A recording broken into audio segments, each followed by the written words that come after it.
So, ladies and gentlemen, welcome to the Models Podcast. Today, we have our lovely and amazing O'Shea Robertson. We're so happy to have him here. Yeah, I am. probably one of the... You know what I've got? Have you got like, I was going to say crushes, but have you got favourite models rather than crushes?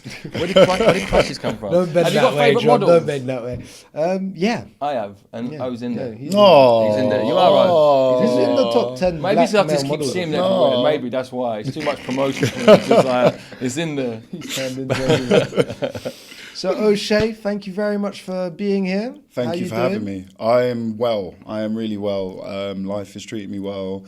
Work is going very well, and yeah, just we've had great weather as well. So last few days have been fantastic. Let everyone know, like April in London, March and April's been unbelievable. 100%. Like I ain't seen this since fucking COVID. Mate, knock on. When we was all stuck indoors, but it's like amazing. It bodes well for a good summer. So I'm hoping that we get a good July and August. Yeah, fingers crossed. Fingers crossed. So, sir, tell us a bit about yourself. How did you get into modelling? Let's start with that. We like to know everyone's journey, how they started, and why they started. What happened with you, So my journey, how did it start? So I was scouted on a bus back from high school when I was 15. So that was 2009. February 2009. Wow. How did that go? And it was good. I say it was good. I look back at it now fondly because I've had 16 years to kind of come together with it. But so I've had this story said a lot of times. So I can say it pretty well. So basically what happened was I was finishing my art exam, year 11 GCSEs. And you're old, innit? GCSEs. Yeah, I know. And with the art exam, you do it in 2 halves, and it's 3-hour halves. So I was doing my second half, I completed my 3-hour halves, and my girlfriend at the time, and a few boys from a rugby team, they were waiting for me afterwards. One of our friends, his parents were really cool, so they were going to have like a last exam kind of, not party, but we could go have a few alcohol pops or whatever. And so we were heading down to the bus stop, and one of the buses went to the town centre where my ex wanted to go to look at a dress or go and get like a shakeaway, which is like a milkshake. Yes, do you remember? It's a South London thing, isn't it? It's a South London thing. What do you want in a milkshake? Everything. Who would have known like a chocolate bar and milk and ice cream mixed together would have been so good? Yeah. So anyway, one bus went to Croydon Town Centre and another bus went to the park. And my rugby boys wanted to go play a little bit of touch rugby. So I had to make a choice basically. And Mrs. all the boys. That's basically the choice at 15. So I went down, I said to my ex, I was like, look, I'm going to go with the boys. I got on the bus, the 119, I remember it goes to the park. And on that bus, I made eyes with this guy, a young guy, probably about 18, 19 years old. And he was a model already. I'm sure he doesn't mind me mentioning his name. His name is Ash Slimest. He was Ashy boy. Yeah, love Ash. He was doing pretty well at the time. I didn't know that when he scouted me, but he was a lot more of like a kind of androgynous, rocky looking model that I know now. But at the time, he just kind of looked like a 19-year-old skater. So he approached me and he kind of tapped me on the shoulder and was like, "Hi, like, have you ever thought about modelling?" And now, every so often over the years, I've kind of approached someone to scout them, so I know how nerve-wracking that can be, especially if you're not. How did that feel for you, just getting a random 18-year-old coming up to you in the bus going like, "Hey, bro, do you want to be a model?" You know what I'm going to say? It was background and stuff. How does that feel? It was awkward at the time because I had a few of my boys from my rugby team with me, so I could hear them sniggering in the background because I was in my school uniform, and obviously kids are silly at that age, so they're kind of like... Who's laughing now? That's what I'm saying. For real. At the time, it was more like you didn't want your boys laughing at you, so you were kind of like... If my cheeks could get red, they would have got red, so I was a little bit embarrassed. But... he continued, he's like, I model, I think you should do it, you're tall. And I think this is the line that kind of got everyone. He's like, you're tall, you're a good looking guy. That was it, the boys were cracking up. Yeah, exactly. Good looking exactly. And he gave me his comp card, and that was like the icing on the cake. What agency was he at? He was at Select at the time. Oh, right, yeah. cool. And so he gave me his comp card because he was like, I can't remember my agency's number. This is the best I've got. And then he jumped off the next stop. So all of that happened basically in the space of maybe 1 or 2 bus stops. And then he got off the bus. The boys obviously dug into me. And we got off the bus and went to the park to play a bit of touch rugby. I ripped up the comp cards because the boys were running up to me like, can't tackle the model. And so, fuck you guys, I've done this, I'm done. So then got home. My mum always asked me at the end of every school day, how was your day at school, son? And I would always say fine or whatever, or go into detail. And today was one of those days. So I was like, hey mum, like everything was fine, but I got scouted to be a model on the bus today. And she said, oh, that's interesting, so on and so forth. And I think my auntie was there at the time, and she's a little bit more fashion centric. So she kind of asked me, you know, like, do you remember the name? And then me and my mum, we went on the computer and we looked it up and we saw Select. And I think David Gandhi was there all the time, and I think he was a bit more of a household name. So my mum was like, oh, it looks reputable. Maybe you could give it a go over the summer. It's not one of those scams. Exactly. Like, come pay in for your portfolio. There's a lot of those, aren't there? Tons. It's insane. Tons. And I think it preys on people's, I guess, vanity. Yeah. But anyway, my mum said, give it a go over summer. And so I left it for a little while, and then I remembered it after I finished my GCSEs. So I was 16. And then went in and basically got signed on the spot. I remember it was Dunia that came to meet me. And I just, because and I think Ash and Dunia had a good relationship at the time, and so I think she probably wanted to give Ash's scout, you know, like a chance. And so if that was the reason, or if I was a good model at the time, either way, it was nice for them to. It's proved that you were a great model. Did he get a finder's fee, or is he still getting 10% of your fucking No, he's not. And do you know what? He's probably not kicking himself, but he's probably kicking himself a little bit, because actually he did. He got a payment on a finder's fee, basically. Yeah, the finder's fees are like, for the listeners, the finder's fees when you get a model. If I scout someone and bring him to an agency, the agency will then give me a finder's fee. Normally, these days, probably like 150, 250, but normally back in the day, it was like £500. And some people, if you're really good at what you did, you were able to get a percentage from their paychecks, like the agents, you know, like what they call it, mother agent, which we know a guy who does that. I know a couple of people that do that, Yeah, so that would have been a situation. So exactly. What a ledge! So he found you, lovely, bro. Yeah, and then the rest is kind of history. So once you got signed with them, did you have like a long time not working? What was your first job, or did it take a while to build into it? It took a while to build into regular work, but the work started to come in pretty quickly.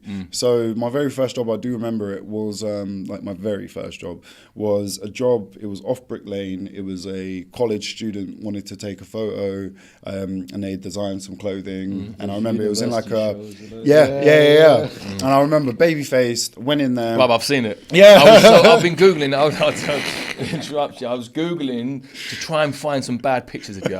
And fuck me, you can't find any bad pictures of this motherfucker. You just look fucking golden in all of them, right? But then I stumbled across the young ones, and you look so cute and young, bro. So we'll bring them up. But yo, go on, sorry. Not at all. So yeah, I went in, and I remember it was like it was a club, like it had a stage, and but it was empty because they'd hired it out for a couple of hours. And I remember they saying they had 2 hours, so my rate for that job was for 2 hours. I can't remember. I think it was back in the day, £50 in cash. It was actually probably close to 150, 175 quid. And I remember being 16. Yeah. So I was over the moon. 100%. Yeah, come. I was like, this is for this. still half a PS3. Do you know what I mean? So I was over the moon, and I remember thinking, you know what, I could. Do you know what I mean? I don't mind doing this. It's not terrible. It's not scary. It's not like, it's not exciting, but it's not like the end of the world, and it's not embarrassing. A lot of questions I had, I guess, leading up to that first job got answered in that first job, which was quite nice. But yeah, I remember that being my very first one, and then after that, it kind of led into other things, which was nice. And what was your first job where you were like, so now you're getting paid 150 for your first job you done? You know, you're 16 years old. You're like, whoa, this is. I've just got to stand around where close to this. This is easy money. When was the first time you got a job, or your first mental breakthrough where you were like, this is a different level. This is a different world to me. You know, is it when you traveled to a location, you got paid to go somewhere? Was it just financial reward? How was it? And what did you do? I think it was notoriety and travel, because the very first job that I think I did where I was like, oh, this fashion game is interesting. Real, Is I was very fortunate to have done a exclusive for Givenchy at 16. So very straight after. Yes. Wallop. Thank you very much. You're like, wow, this is easy. He's like, yo, Modeling's nothing, dude. So then I had to go to Paris when I was 16. I think this was days before, like, I don't know, I think that the industry might have changed now and it might be 18 now to work, but back in 2009 it was 16. And I think I went to do the fitting and casting at 16. I think I actually did the show at 17, but it was between those ages. And I remember I went to the Givenchy house in Paris, and I remember staying there and having to stay up till about 2 a.m. Late nights because they wanted to bleach my hair blonde, because that was when the time where Ricardo Tischke was there and that's what he was doing. I, at the time, was a lot more of like a skater boy, so I thought that was really cool. And I was kind of excited to get my hair dyed blonde. So I was happy to sit there and I was like, this is really cool. Obviously, coming from South London and not seeing certain grandeur like throughout my life, going to somewhere where you've got one of the biggest brands, designer brands in the world, and you go to their maison, their house, and seeing some of the artwork and seeing some of the masonry and seeing like even the clothes, the collections, and like the people and how they dress, and being in a different country and hearing a different language, I think it just adds to the whole experience. Yeah, it does. It does, doesn't it? And so you go to these places, grandeur. On your first trip, you're 16. I think Givenchy, and I work for them, is like a grand bag to a day or something. It's good money, you know, but you're 16 years old. You're getting that money. Now, did you know at the time you would be paid later, or did you think, I'm getting that money tomorrow? I think at the time, I definitely thought it was going to be sooner than what it is. Definitely. Because I think 1 month goes by, next, bro, what's going on here? Well, do you know what? I think I'm trying to remember. At 16, I was also working in Hollister. So I was doing a part-time job as well. With your top Hollister, off. where they would No. So I wasn't one of them. them. No, so I was actually, as you go in, I was a greeter. So I remember having to say, hey, how's it going? Every person that comes in. So every single person, you could be saying it, I don't know, 50 times in a minute. So I remember I was at Hollister, and I remember thinking, okay, well, Hollister was actually really good. They'd pay every 2 weeks. So getting your money. So you had money. So that was and I knew, like, just through, I guess, learning that a regular job tends to pay monthly. So my thought process was, this is really good money, and it's likely that it's going to be anywhere between 2 weeks and 30 days maximum. So it was only obviously through the years that you learn that it's not that quick. I can't get it, but it's going to cost me some more money. It's going to cost me 10% more on my money. Have you ever taken an advance? Yes. Have you ever taken an advance? Of course. I've never taken an advance. Really? I'm just like, I'm not giving you cunts my money. I'm not. Fuck, No, when I started, maybe I was lucky enough that I didn't need to take maybe. You know what I mean? Because I started late. I started when I was 30, so I was a bit of a different position. But that whole advance shit, man. That's how they get you, man. Because that That's how they 10% get advance, you and then in you're the like, end, I could get the money tomorrow. It's only 10%. Yeah, It's give me only 10% of my money for And then you early look at, early like, payment. Your report at the end, and you're like, I paid you guys how much for my own money, you pieces of but still love them to bits. It's crazy. It's a crazy part of the industry, man. And now traveling, 16 years old, you've got a bit of money in your pocket now. How does that correlate to you as a person? Because now you're alone. In this industry, you're alone a lot. You come from Croydon. Your background of your friends probably don't know this world. Coming back home, they're builders, whatever they do. You can't really say, I had a hard day's work, you know. You're traveling around the world. How did that affect you as a person? Because as a person, that must be very hard. And not being able to talk to people, and as well, just living a life and then coming home to a different life where you can't express yourself, you can't explain, or you can't mix? How did that? I think that the way I grew up kind of helped with that, because I grew up in foster care. So I think I had a disattachment from, say, family, and had to basically make my own way in the world from a very early age. I had to look after my little brother because me and my little brother were kept together. So I think I kind of learnt a responsibility from a young age, and I also learnt that disattachment from family. Don't get me wrong, my foster carers were absolutely lovely, specifically my last one, who I call my mum. But I think always knowing that actually you have to have your own back allowed me to traverse the early years of modelling pretty well. It was pretty easy for me to just quickly go to Paris and spend 2 weeks to a month to 6 weeks there. So what you do as a youngster, when you're a youngster, you just think you can do everything. 100%. So you have that confidence. When I played football, I had that confidence of like, just fucking let me play football. And then it's only when you get a little bit older and you have a little bit of experience and you think, fuck me, I was really like, you know, I was so brave back then. Whereas when you get hurt a little bit, when you're older, you're like, oh God. But when you're a kid, man, you're fearless. 100%. It's fucking brilliant. And you find it exciting as well because your view on the world isn't formed yet. Do you know what I mean? You're still open to things. Yeah. So I think for myself, I think as I got through the first phase, because I've been modelling 16 years now, so I would say the first phase was the first 5 years, 16 to 21. As I got through that first phase and I rechecked the history and I looked around and I was like, okay, well, this person's not here anymore. The person I was really good friends with when I was 17 isn't here anymore.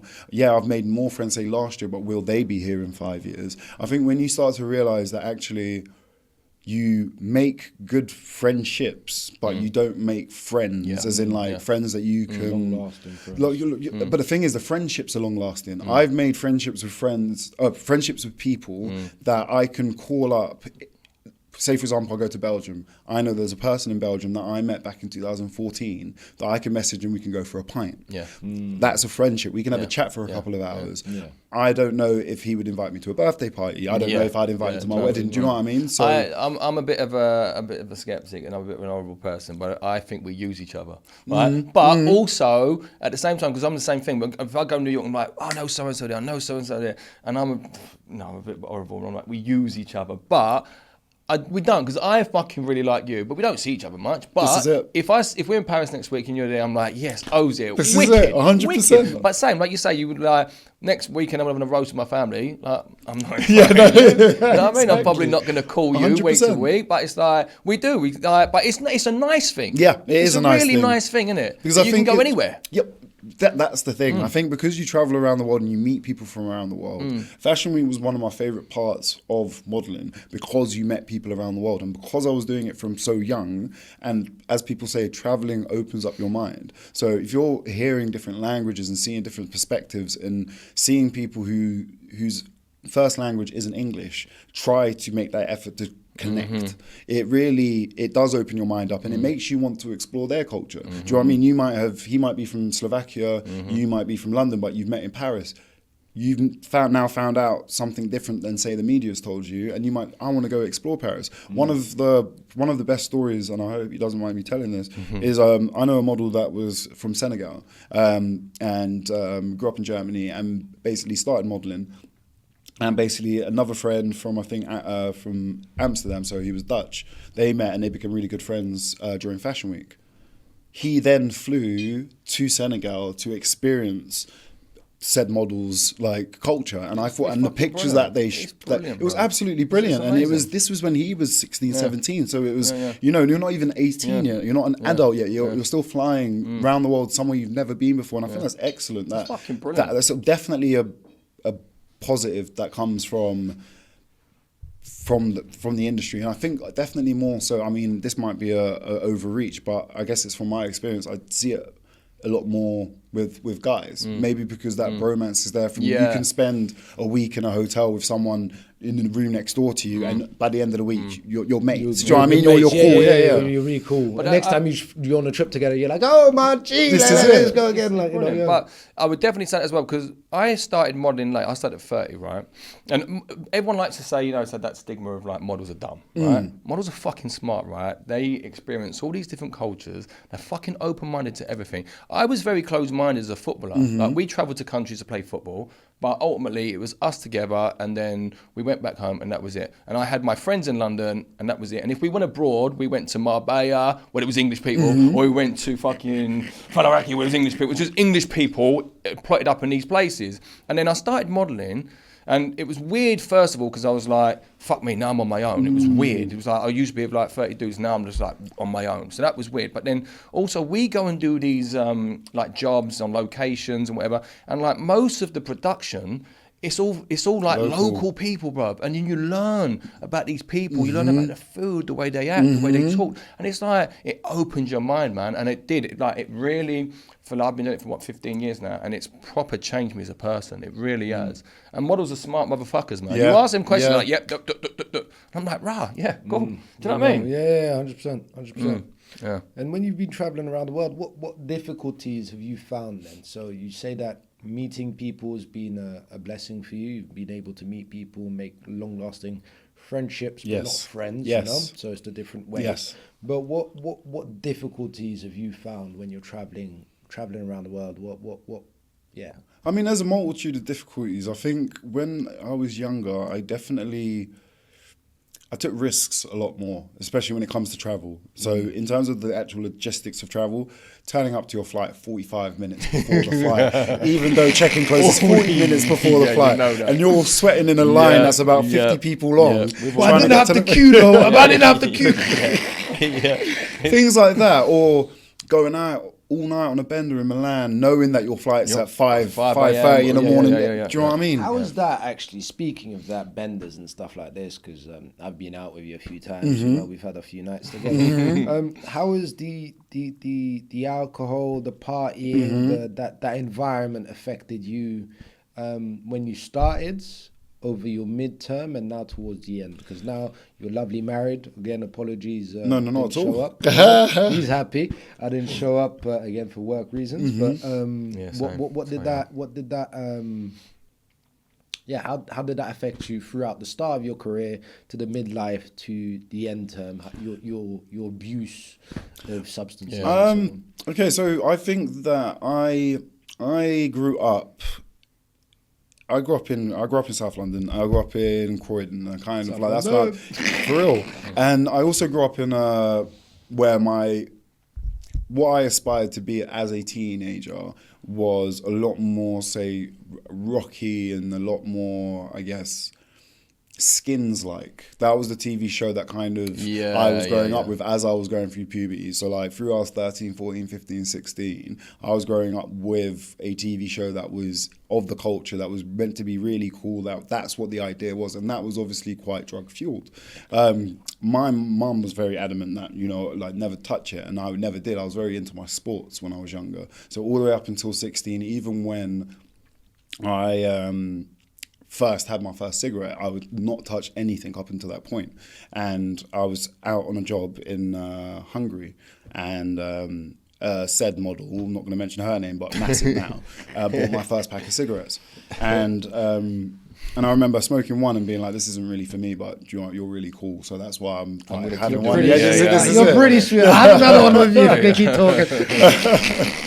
And so put the pack in my pocket, forgot about it, flew back to London. I remember being at like West Croydon waiting for the 109 and touching my pocket and feeling the pack of cigs. If I hadn't had that pack of cigs, I wouldn't have started smoking, but I then continued smoking, because I attached it to being cool, as well as me starting this new career of mine. So I think all of that muddled in was like, you know what, actually I'm in this new area of my life. So being 16, that first 5 years, I thought it was like super cool. Then it developed into other things, like nothing super serious, but it was definitely a lot to do with partying and the lifestyle that went along with that.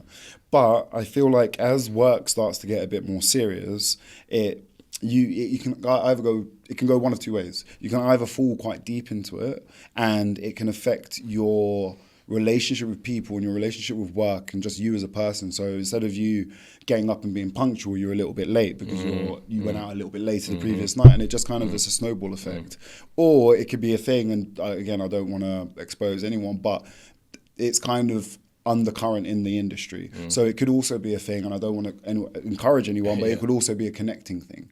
It has been, for me, in certain situations in the past, the industry is different now, but it has been a situation where it can bring a team or people from the team together. 100%. And it doesn't have to be like anything crazy heavy or anything nefarious, but again, this is my own opinion, I believe it does. So however, as I've got later, as you said, I'm married now and I've settled down, it's definitely begun to slow. And I think I appreciate it. And I think one of the reasons that it has begun to slow is because I'm not out at fashion weeks anymore. I haven't got like-minded people around me. And when I say like-minded people, I mean other people of the modelling industry who are of the same age, who go through similar things, who have a similar mindset. But isn't that because you've now had a successful career? Now you are established. You know, you don't need to go do those things as much anymore. That's a good point. Is that a point where you're like, I don't want to do it anymore, you know? Or is it because I had to do it and I was kind of, you know, you had to take those steps to get to where you are today? So do you think you're dragged into that life, and then at one point, because you settle down, you can pull out? Or do you think it's because the industry's changed? Because when we started, you had the older lot, which we know, which I won't mention, where it was cool to party, it was cool to come up fucked, you know, it was cool to not show up to work and show up the next day. It's like, what did you do? 100%. But then throughout the years, I know when I started, 6 years, it's starting to not become as cool, and then it became a job. So you have to show up to work on time, do your thing. They're spending money, everyone's spending money, you can't be late, the overtime starts to go down. So what's your feeling on that? Do you think it's the industry's changed, or do you think it's just your evolution because your career got so much better and you didn't need to put the effort in anymore? I think it's a mix of three things. The industry's changed, as you said. I think it's also I've gotten to a point in my career where I feel like I don't need to, but on top of that, it's my age as well. I don't feel like my body could hack it as much as I used to. You know what I mean? Ladies and gentlemen, black don't crack. You can't see him. Black don't crack. He is getting older though. But this is it. So whereas when I was 19, I could go and do the whole of Milan Fashion Week and maybe sleep twice. Do you know what I mean? And like get on a plane and fly to Paris. I can't do that anymore. And even if I wanted to and tried to, it would affect my body in different ways. And I think it's a culmination of all of those things. I think because I don't do it anymore, because I'm getting older, but because I'm getting older, my career is getting to a certain place. And do you know what I mean? It's a mix of all of those things. So I think knowing throughout the years, through the first 5 years, the second 5 years, and the recent 5, I think that I've navigated it pretty well, because I've kind of got to a point where I could have kept going and it could have really blown the cap off, and then kind of leveled off, and then seen my career change and been lucky to have at least 5 years to then look back and evaluate. But now, I think because my career is at a certain place, I don't think I have the ability to jeopardize myself. Like, for example, if I go out on an all-night Bennett and I'm seen in certain places, I'm a little bit more of a public face now. I'm not saying I am, but if someone sees me and does recognise, then I'm in a different place compared to 10 years ago. Got a fucking camera phone now. That's the other thing. Daily Mail, bro. What we used to do back in the day compared to now is like... Yeah, it's nuts. Even like it's changed a lot of things. Even like sports, footballers, everything. They can't do anything anymore. But I mean, it's maybe it's a member clubs, isn't it? No cameras in here, boy. But I suppose you're into a nice routine now, right?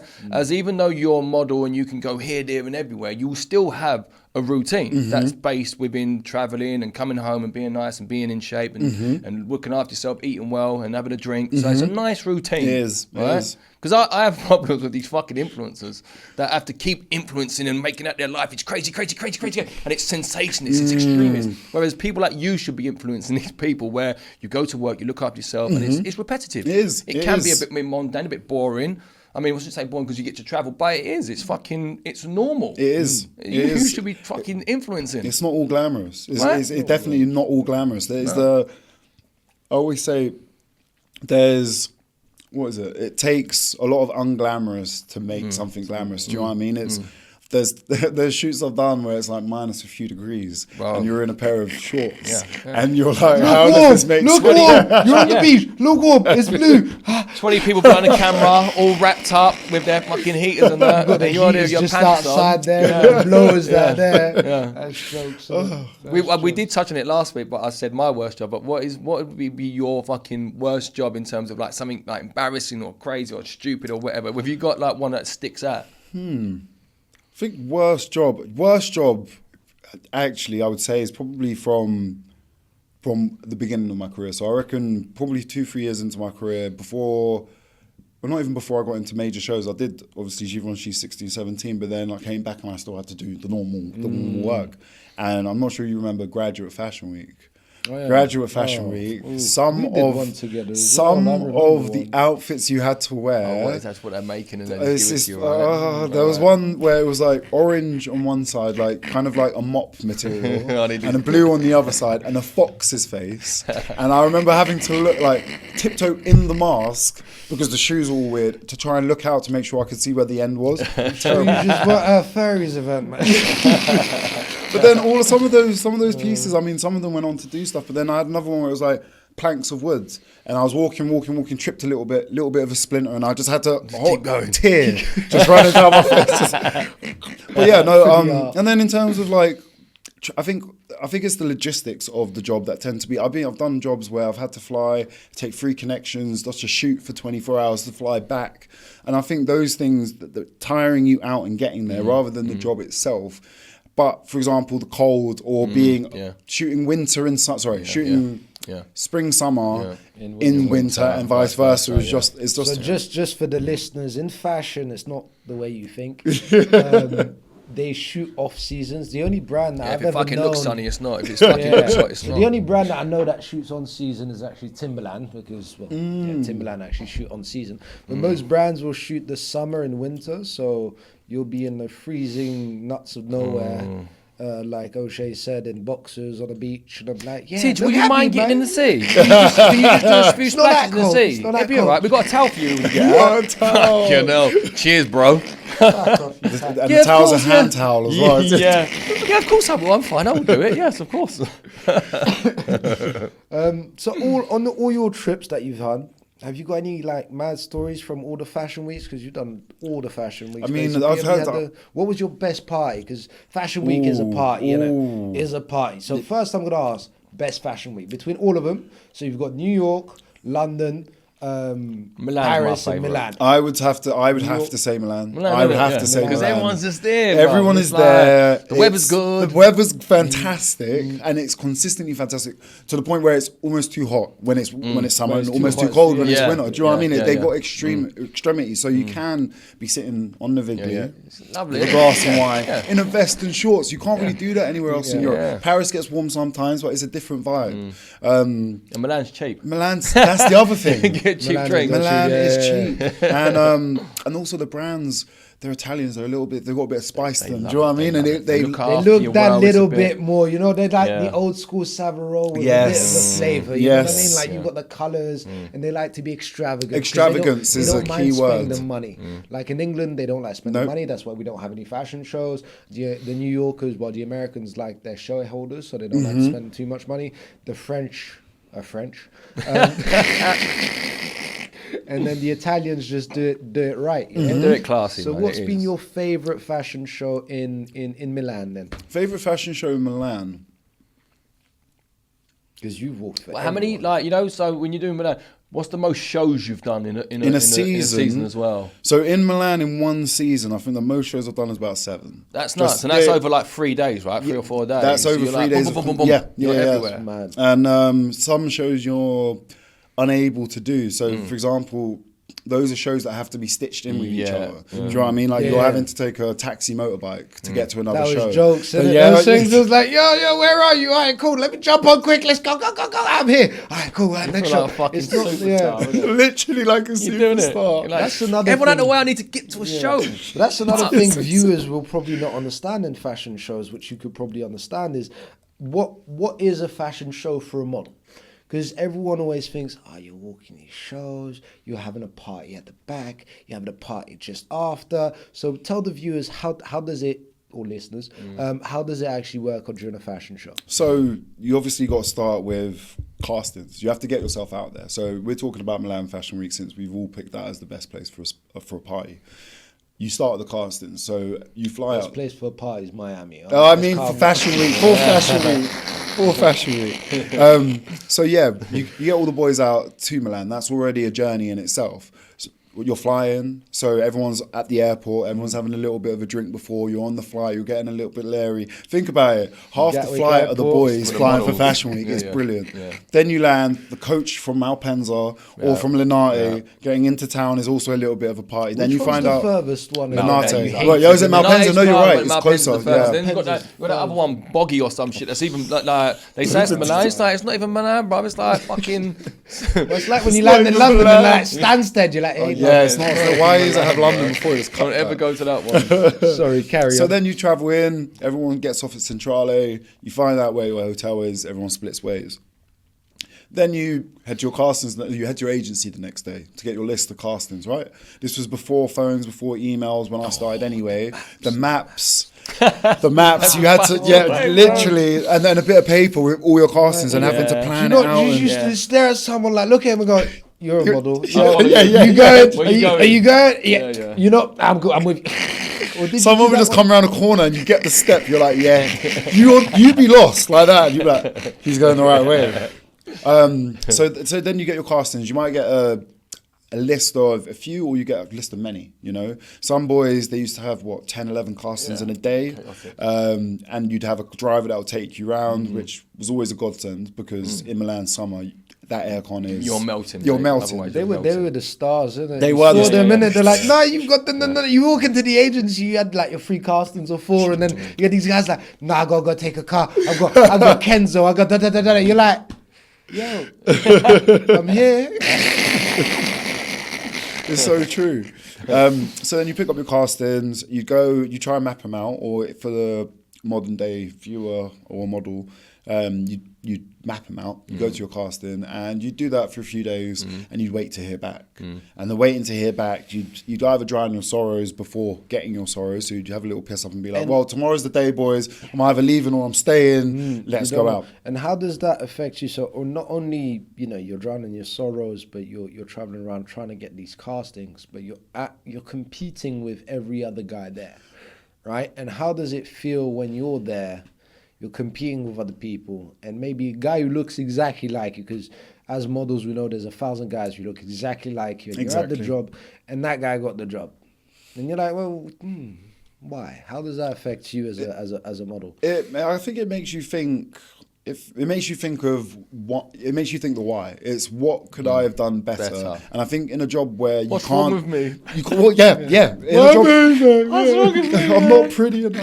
But it's true though, because in a job where you're judged by your looks, and someone who, as you said, you think is similar looking to you. If they get picked over a job over you, you're like, how can I be better looking? Because that is what the basis is. What can I do? What can I do? So then, obviously, I say obviously, and it's not so obvious. Some people might be thinking it, but some people might go away and try to change themselves. Do you know what I mean? And some people, whether it's naturally by going to the gym and maybe it's for a positive, and I'm listing this as, I'm saying it's a positive because some people might benefit from, for example, going and working out or introducing exercise into their daily routine, so that actually it allows them to focus not only their body but their mind going into, say, next season or going into the next fashion week. But for me, it was always why, that person must have something over me, as in maybe they speak the language, or maybe it's because their hair is a certain way, whatever it is. However, I think... But did they ever bring you down, or did you ever like start going, because you all go down dark tunnels. Like we had a conversation, bro. Like, I'm sure you've been an option where you're the last 2 of a job or something like this, and you don't understand. You're like, well, like, why didn't I get it? But does this eat away at you, or do you just go, fuck it? I think it eats away at you for a period of time. And I think it depends on where your situation is. For example, if you're a model in Milan and you've got 3 castings over those 3 days, and your last show is riding on your last option's riding, and you're waiting to hear back from that, and that, for example, that can go either way as well. For example, you don't get that show, that will really eat away at you because you felt like you've wasted your time. Whereas that one show you do get and you feel like you don't waste your time, and it can literally go from this and both ways. Yeah. However, you could also be that model that you've just smacked 5-10 shows, and actually you not getting that one cast is like, you know what, I'll get it next season. So that's where it is, and because we can't, it's not like football. You can't go out and train, or not like tennis where you can't go out and train and be better and be like, next season I'm coming back better. You can't. Because you don't know. You look the same. Yeah, but you're going to look the same likelihood. I haven't changed. I might change my hair. butt might slightly change. Might be a bit fatter, a bit skinnier, but like ultimately. This is it. Is it? I mean, because I've definitely over the years got to stages where I won't tell everyone because I don't want to fucking grass myself out. But there's things I do hate on myself. Do you have that? Right? You just fucking think, I wish that was fucking different. I wish that was different. But the thing is, I think what happens is you then start realizing, like, if there was a history of everything you wish for, you realize you're asking for everything. There's a lot, right? You know what I mean? You're like, a lot. Like, just someone might get a job that looks nothing like you, but maybe they've got something similar to you. So maybe you're the same body shape, or maybe you're of the same background or caste or race. Do you know what I mean? And you're like, oh yeah, I could have done that job. It's like, humble yourself. You're not 13 and a half stone and built like, do you know what I mean? You're not that guy. Like a but I could have done it, man. I could have. Give me the suit. That is exactly it. And I think we look around and we're like, yeah, we could have and whatever. But then I think what it is, I don't know if it's a natural thing, but when something beneficial happens to us, we don't get the opposite of that. When someone else gets a job over you, and that little dip that you feel, you don't feel that push when you get a job over someone else, because you're not watching someone else who didn't get the job. Do you know what I mean? Because you're not in that that headspace anymore. You're in the headspace of, I'm working. I've got the job. Do you know what I mean? So you're not even thinking about, actually, when I didn't get the job, I felt like this, so I should feel like this. So I think we always look back for the other guy, do you? You don't. You just like, you feel bad because, like, I don't see it as a competition because we are in competition, but I'm not going into a casting going, don't book O'Shea, he's a cunt. You know, like, it's like, good luck. Like, and that's one thing I like with the men that we've always had. It's like, you go into castings and we're all cracking jokes and it's always like, yeah, good luck, mate. Do you remember when people used to say good luck? Do you know what I mean? You used to go to casting and be like, good luck, bro, you too, mate, you too. I hope you get it. I hope you do. I hope you get it after me. Me first, though, yeah? Drop your seconds. Oh, come on. Joking. But that's the thing, like you say, like, I think you'd end up going down rabbit holes if you keep fucking thinking about it too much. But I'd always say, I think we can move on when we get another job. You get another job and you move on and you think, all right, well, fuck, I've had 20 minutes or a day thinking about that fucking one I didn't get it. But then we got another job and we can move on and we hope we get that next time. Do you know what I mean? I agree. So we have these, otherwise you go down a rabbit hole and you're fucking like, your brain will go nuts. And then you're in the surgery, get fucking this done and that done and that. Where does it end? You know what I mean? That's the thing. I feel like I think we were lucky in a way that we started when there wasn't really social media. Like, I'm not saying that it would have affected us. It definitely would have in a way, maybe not massively. But I think being able to go around and be with other guys doing the same thing that you're doing, and without the knowing of every single thing that they're doing outside, it made you not treat a people certain type of way. Like, if you had gone to a casting and you know those times where you were like, good luck, mate, good luck. If you'd known one of those guys who was saying good luck to, who had 1 million followers, who was, do you know what I mean, whose family came from money, would you be saying good luck? Do you know what I mean? I feel like we had that camaraderie where I feel like now it's a lot more individualized. You look at the casting lines, everyone's on their phones, everyone's trying to do the same thing. And don't get me wrong, everyone's trying to hustle and do it because that's the modern society way of doing it. But I don't know how that works for mental health and what I was talking about, the friendships made, if they're as real as you said. Like, when you travel somewhere, you are using that person that you call because you're like, I have no one else here. It would be nice because this is the person I do know here. But that's also, that person's likely to do the same vice versa. So I wouldn't even say when it's reciprocal, I don't think you're using someone. Do you know what I mean? It's only when it's one way for me anyway. But with these kids, I feel like it's because they have the Instagram, These they fucking probably things. won't contact that person. They'll be like, you know what, actually, that I've person's... got other shit to do. Yeah, Fucking with exactly. this phone. Exactly. Yeah, I've got this here to do. So, sorry. I was I like, don't know, yeah. No, I see I your don't, eyes I don't look like like you this. was thinking. I was like, it's coming, it's coming. It's coming, it's coming. It's coming. No, I was going to ask, so seeing as social media's come in now, and now we've got influencers who compete for the jobs, and the industry's completely changed, right? So like I used to say, I made a lot of money when we first started because there wasn't that many black guys on set. Now we're competing with more and more mixed race guys, more and more black guys. The white guys are technically making more money now, the ones who work, because there's not that many of them on set, you know? How does that affect you? How do you feel about it? Because back in the day, you know, you speak to some people that like, the industry are racist. I'm like, well, no, they sold for the demographic that they were targeting for. Now there's richer blacks and richer Arabs and richer Chinese and richer whatever. So they're demographic for everyone. Now, first of all, first question I'm going to ask is, how do you feel about the change? Did you ever feel like I'm the token black guy? Did you ever feel I'm being paid less because I'm the black guy, or I'm being paid more because I'm, you know, how did you feel about that? Do you feel since the change now that brands are not staying loyal to their sales demographic, the brand identity? You know, like you represented something, but now you're just gone to you sell out, basically. You're just trying to make money. And then how do you think the populace, people trying to be popular in the industry and cutting each other under, like, so with we're talking social media experts or whatnot, they want to make it look, I'm doing this because of I'm helping this culture or whatever, hire me type thing. How do you feel about all those things? I would say, yeah, when I first started, it was very different. And I'm more than happy to speak on this because obviously it's something that I feel I strongly about. I would say when I first started, 2009, I remember the people that I would look up to, or the people that I would admire because they're doing the same thing I was doing. Not so much that I would look up to. But, and I would look up to them in their own way. Thank you very much.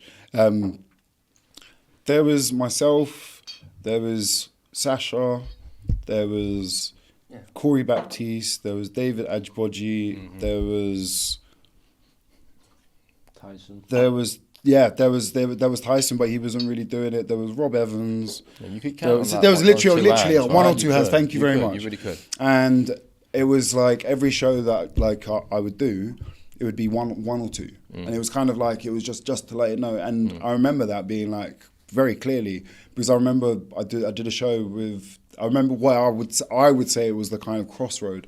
Did a show Dolce, and I think it was because it was like a jazz theme that they had a lot more brothers in it. But I remember taking a selfie and being like, and this was a lot later. This was probably like 2015, and being like, actually, this is a change. This is something I'm seeing that's changed.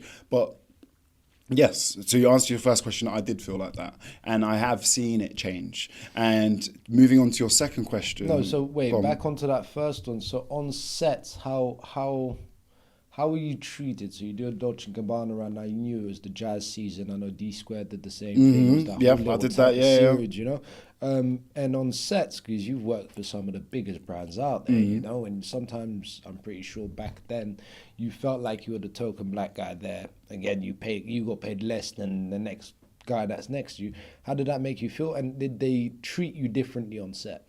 I think because I think wages are taboo. I don't obviously tend to. And I think most people we don't really know. Yeah. I think it's we kind of knew of. For example, we knew of certain guys getting paid more than others. We didn't know the reasons behind it, but we could always assume. So for me, I didn't know if my counterpart on set was making more or less than me. I would assume. And for me, if I can remember how it made me feel, it probably didn't make me feel great. However, my thing was always, I'm going to get to that point where actually it doesn't matter anymore. Do you know what I mean? I'm going to be that good at my job that actually it's going to be a thing where it's going to be equal. Yeah. Or if anything, I'm going to be the guy where I am the Davids, the Johns, do you know what I mean? The people on set making the Dons, yeah. So I was like, actually, right now it's not too much. And also I think the other thing is, because we're compensated quite well, I also thought to myself, is it greedy of me to want even more? Do you know what I mean? Like, not so much like, oh yeah, like, not thinking it's not owed to me. For example, what it should be the same for everyone, but it's more, I'm happy with what I'm getting paid. Yeah, so ultimately, actually, you agree to the job for the price you got, that's exactly right? it, So 100%. I've said yes to this, boom. 100%. Whereas, moving on later, because it's the same with, I guess, the male-female disparity as well. Do you know what I mean? Because same thing. I knew the ladies on set that I was shooting with were going to get paid more. Was I... We don't annoyed hear an about argument it? about that one, ladies. Now do it. A lot more. A lot more. But however, did I feel a certain type of way about it? Like maybe I was like, oh, okay. But however, you have to take everything with a pinch of salt, and you have to kind of go around. It's like, how many other industries, so on and so forth. Like where, so you weigh it up, and I always use the football example. Do you know what I mean? I'm like, it's the eyes, and what you said earlier is the demographic. Yeah. Women spend a lot more on money. Do you know what I mean? So, and that's men watch football a lot more. It's the same thing. Do you know what I mean? So that for me was always the thing. And so when I was on set with a lady and I knew she was a supermodel or whatever, it was never a thing because I was like, I'm on set as well, and I'm happy with the salary. Exactly. Anyways, Exactly. Otherwise, if I was that annoyed about it, I wouldn't have done it in the first place. Do you know what I mean? But you're not going to say no to No. Of course not. I'm not happy, but of course not. I'll take it this time. 100%. And I think it gets to a point where and if you've got a good agent, the agent That's what the agent will comes into. find They've got to that find that rate spot. that will. And if they really have your back, not that they will know what everyone else is getting, there's not really insider trading like that. But they'll balance it out. Do you know what I mean? So they will, and their experience should like dictate for them. Okay, we've got Tids. Like he's doing a shoot for Dolce. This is the ballpark it should be in. Do you know what I mean? So maybe someone is getting the top end of that ballpark because their agent didn't push it, or someone's getting the lower part of that ballpark because they're like a new face or whatever it is. But there tends to be a ballpark. Sometimes you know how it is. Sometimes those big designer companies don't pay as much to say the high street. They don't. Do you know what I mean? So That's something people should know. The high street brands are the ones who pay the most. You know, if you do, because of the no eyes one's and about to the do consumers, these shit ones. 100%. or even there's jokes. You know, the big ones are like, but we're giving you exposure. It's like, but exactly. I don't. That's not what I wanted. But It's true. I wanted the zeros, but if I wanted the zeros. And you know what? Now, in that exposure topic, it's kind of like those magazines don't exist anymore. So actually, the exposure that you got at the time, yes, fantastic, but what would have benefited you more now? And especially as the way the industry's changed, you getting paid for every editorial you would have ever done would have benefited you more now than say that apparent exposure. Do you know what I mean? Of course, yeah. So now onto the second part of the question then, which was the brand identity. That now they're hiring more and more black guys. Yes. You're having more and more competition going on. John here is now the token on a shoot. You know, how does that make you feel? What have you got to say about it? And I think that there's been a multitude of things. Because basically, the companies that I work for, what it always comes down to is profits. That's really what it all comes down to. And yes, I understand that there's some brands that have key demographics and people that will always buy their stuff and have had long-term customer service with those companies. However, as I said, what it comes down to is profit. So there's always this thing where I don't ask these questions. I overhear them sometimes. I sell well. So at the end of the day, if I didn't sell well, You wouldn't work whatever as agenda was on top Yeah. of whatever people might think or whatever, that it wouldn't work. If I worked with a company for 3 months and I was not selling, You're not gonna get I'm hired. not going to be getting booked. So it's true. actually, that's what it really comes down to. And so if there is this thing out there of, actually there's a lot more, say, black faces or ethnic faces, maybe because they're selling. And maybe that's what it is. And don't get me wrong, yes, I work mostly in the UK. Of course, the UK is 92% plus white. So of course, that's the demographic it's going to be selling. People are going to be selling to. But in terms of having a moment, and I genuinely think it's a moment because, as I said, in the last 16 years, I would say it's literally been the last 4, possibly, that there has been a push. And there's a lot of things that have happened over those last 4. And what I would actually counter on saying that is that actually it's now starting to, say, level back to normal. And I always say there are trends in modelling, and it depends on what's trending in the world, and it's different, and so on and so forth, and they last for different times. What always comes back is classic. Like I remember when I first started, Ash was in. It was tattoos, it was androgynous, it was rock and roll. And then it went back to classic. And then it came back in and it was beards and tats. And then it came back to classic. And then it was like guys who looked like girls and so on and so forth. Which is then it became unfair. the classic. And my problem with it is a little bit just because if you think about like a trend or what we say, like for instance now there might be models modelling, right? And they will be, it's hard for them to go and make a career because they'll be 100%. spat out in 2 years or 3 years. Yes. So now you think you're a model, right, I'm going to put everything into being a model. And then all of a sudden trends go or whatever and they go, see you later, Yes. go on to something else. Yes. You're like, well, what the fuck do Yes. I do now? You know what I mean? This is it. So we're lucky that we're classic Yes. models Yes. and you can get to have that longevity. Otherwise you're just fucking like, you're And I here for 2 years, 3 years and then you're out. Boom, see you later. This is it. But the thing is also, and it's again, it's such a broad like spectrum. Is I know people who are editorial or edgy but they are edgy because of certain things. For example, they could have been, say, classic, if that's the ideal, because it always returns there, if they allowed themselves to cut their hair, or if they didn't decide to go and get tattoos. I know models who had no tattoos, but because the tattoos were in, went and got them. Yeah, yeah. Do you know what I mean? Because they were like, because they were like, I want to work now. And so that's impatience. And what I found with a lot of classic models is they don't tend to have tattoos because for me, that means they show that they have patience. They understand that I need to be a blank canvas for whatever brand wants to use me. If I have dreadlocks or if I have a ponytail or whatever it is, I'm going to work for less brands. Do you know what I mean? And it's kind of it's numbers. It's not even You a put yourself in a science. box at the end of the day. That's the more what you it put is. yourself in a box, the less you're going to work. 'cause- Exactly. And that box is going to get bored of you at some point. Exactly. And they're going to move on. So there's no Exactly. point, yeah. Back to your second point, though, I do think, as I said, there's been a push for more ethnic faces in fashion now. But it has to do with a culmination of things. It has to do with it selling more, and maybe it's selling more because it's a difference. As I said, it's been a quarter of my 16 years, and that's just my 16 years. Let alone, so let's say the modelling industry has been around 40 years, and ethnic faces have been more popular for 4 years. That's 10%. But is it because you're saying it's selling more, but you're saying in those last 4 years, Yes. we've had the whole BLM Yes. thing, we've had the whole Brexit. I can't breathe, Yep. had all these different things, yeah? So people like, we need to support these black people. Now, do you think the brands are just, obviously, like we said, the brands are looking for profit, right? They don't care about anything else. But do you think it is actual truth to the demographic of people buying? We don't know, obviously, but I personally think the brands are moving completely away from what the brand was, and I feel like they're doing it as a sellout to appease the masses. I think they're doing it as a sellout to make money. I think that's basically what it comes down to, because I get what you're saying. There is probably what's the word? There is a disparity between who shops there in general and who's represented on the front of the store. However, what it's doing is, for example, even though the majority of the country may be of a certain demographic, right? There is still a certain demographic that might spend more of their money on certain things. I understand getting the hook and getting the person on longevity and loyalty. I'll tell you exactly what they're not doing right. Travel days are gone, okay? And overtime is gone. Pay us for travel days. Come on. I missed those days, guys. I missed those days. And per diems.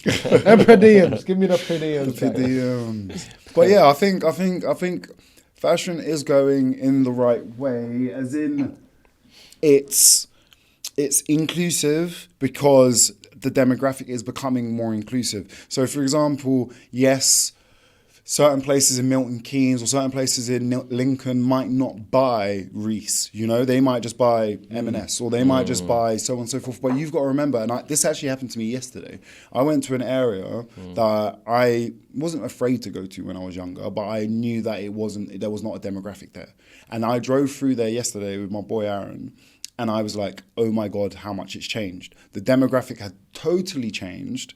And I was like, that is a perfect example of what I'm saying. It's like, whether or not certain people in the country are happy about it, the world is changing. Do you know what I mean? Yeah.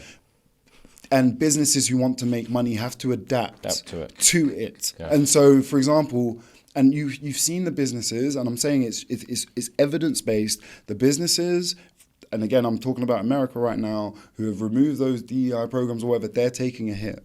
The businesses that want to be staunch, not colonial, but staunch old mindset, are losing, and the ones that are having the ability to evolve and change and adapt are the ones that are going to win, because that's the way the world's going. There might be 1 or 2 or 3 people that are like, no, we want it to stay the same.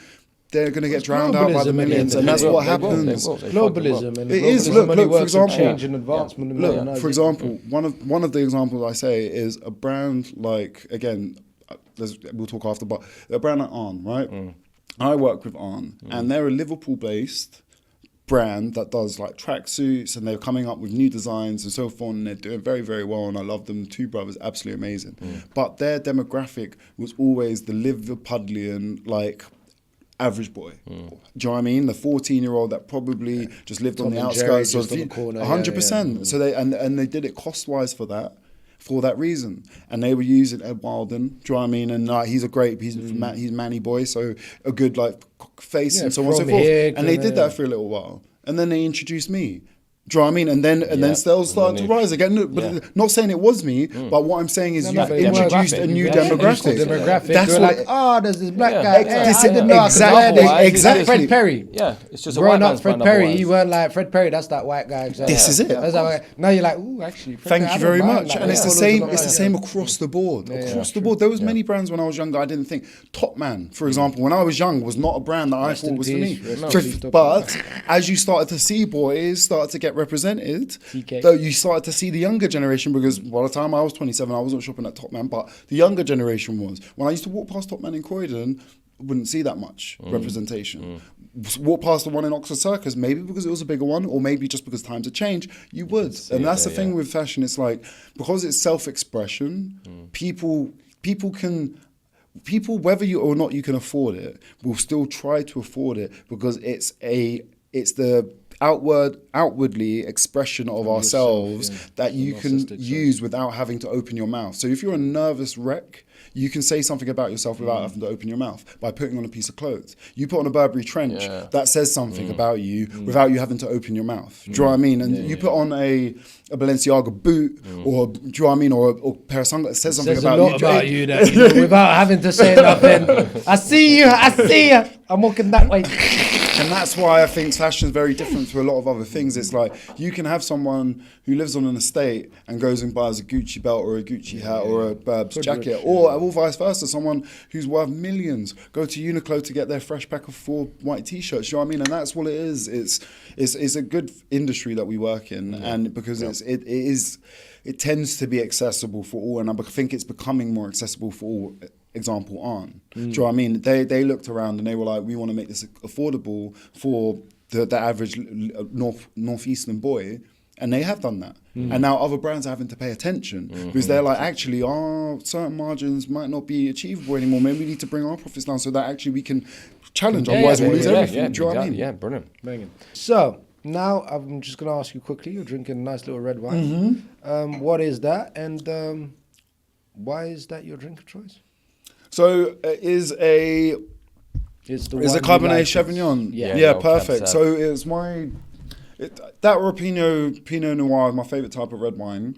I just like the taste. It's not too light. It's a little bit heavy. And over the years, I have kind of learnt to like red wine a lot, and it's a classic drink. And you mix it. You've got class here, haven't you? Yeah, I have. With the drinks, the money and the alcohol, bro, goes up. I can spend a little bit more and not actually have a hangover. Perfect. Yeah, it's not Lamborghini, no. Yeah. My missus' family. Sours, mate. My missus' family of wine drinkers. Okay, But they've got a bit of class about them. I'd say they're middle class, right? Where I grew up scum, right? So wine to me growing up was just like, awful. It was something you just dance to get drunk. and then I'd go to their family and I'd drink some wine and I'd be like, that tastes all right. I didn't know this came like this. That's This actually nice. grapes. Go back to my mates and say, boys, listen, that wine is just right, no, you're talking shit, son. You're talking shit. No, I'm telling you, boys, I'm telling you. That's brilliant. Like, wine can be nice. Wine can be nice. Wine can be nice. And what do you like to pair your wine with? A steak, usually. I'm a big... How do you have your steak? I'm a Chateaubriand or a ribeye kind of guy. Yeah, I love it. I love it. Well, yeah, or How'd coat you the have it buff. cooked? Yeah, I'm a medium man. I know. Medium rare is a go-to, but I just like to have a bit more of a crust and no blood. You had me on the way I'm there, sorry, and then I'm you just, sorry. right, you just wah, wah, wah, wah.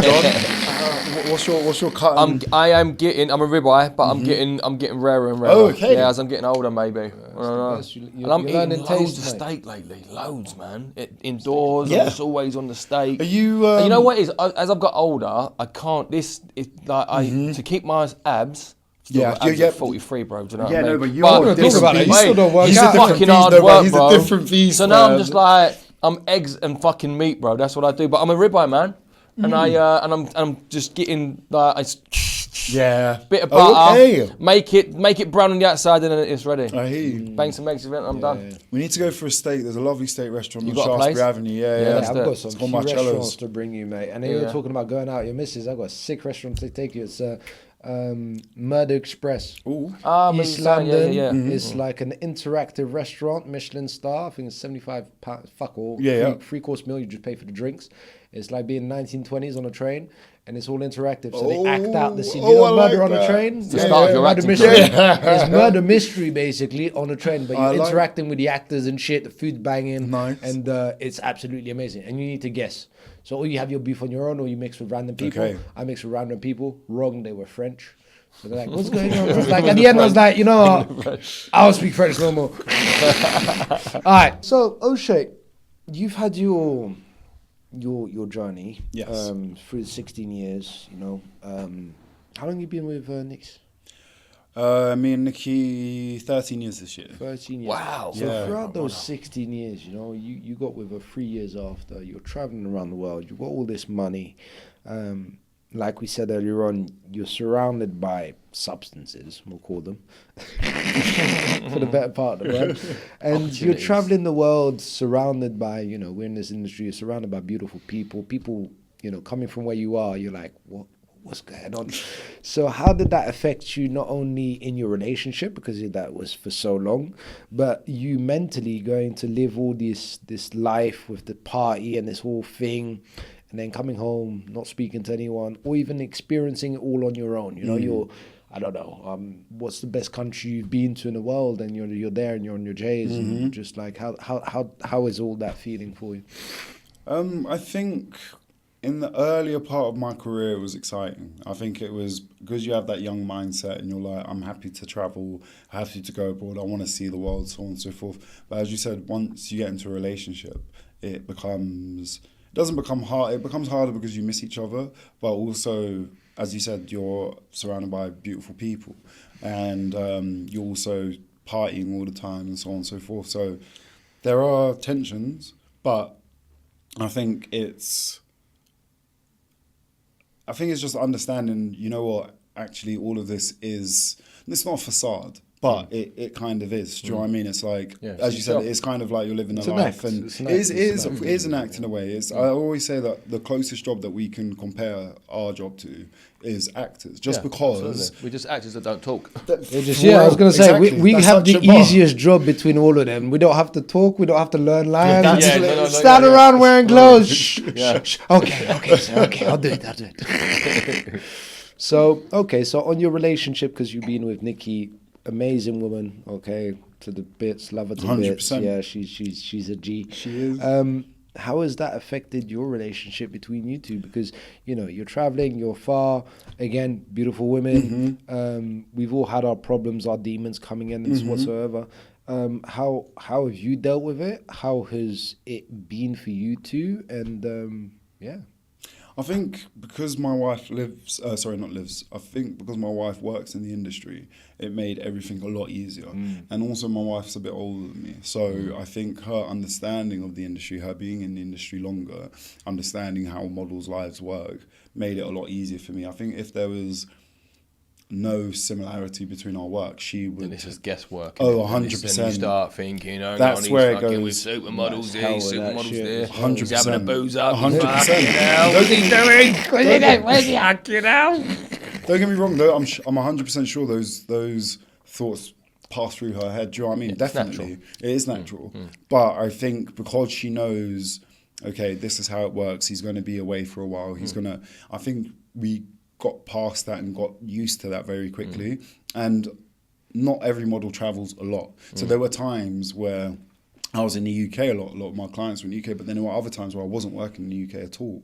And say, for example, Spain was my main, and so that was a little bit more difficult. Or there was a time that I went and stayed on stay in New York for almost 2 months. That was difficult because then actually when I came back, I think we had like 1 day with each other and I had to go for another job. So and in those times, you know, because the times where even when you, let's say you're in the UK, you're not working a lot, she's working, there's that financial issue.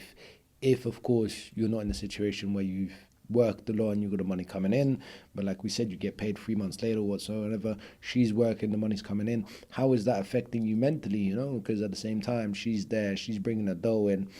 We men, we're a bit old school. It's like, yo, like, you know, I need to be wearing the trousers here, you know what I mean? So, but how did that affect you in that terms? And then being away for so long, how did you guys, what was your trick? Because I'm sure a lot of guys, you know, I struggled with that and I lost a relationship because of this.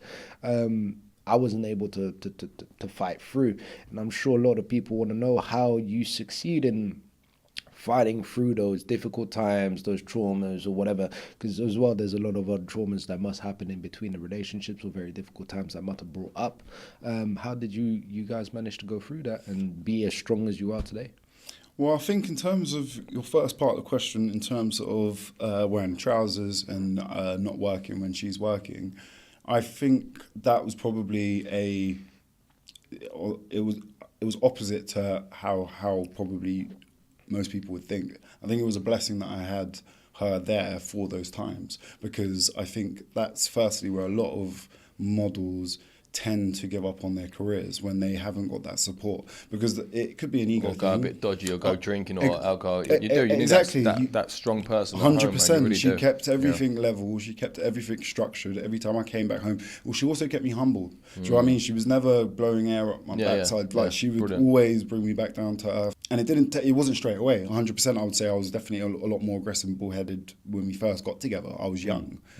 But I think growing up with her and her teaching me certain things and me learning, her learning things of me, I think we've kind of come into that combination of like personalities and perspectives that she has learned to deal with it in her own way with me. So not to learn to deal with a model working in the industry, but me as a model in the industry and my fuck ups and my traveling a lot or my ego when it did get to that point. Because of course, as you said, there was times where you're walking down the street and you think, I can do whatever I want. But it does take someone strong to be able to bring you back down in a way that's not negative or attacky or diggy, and you still enjoy your career as well. That's important, So I think I can't praise her enough, because as you said, it is me as well. But when it's one person whose head can inflate and it's the other person's job to bring it back down,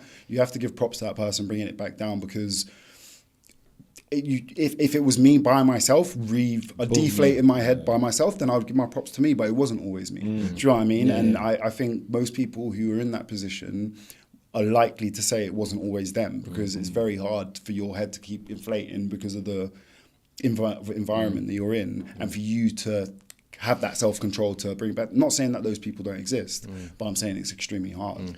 And how does, so now the life you've lived, so with all this, now we were talking about your missus, but you do have a little brother, and you've got your Margie as well that's around and stuff.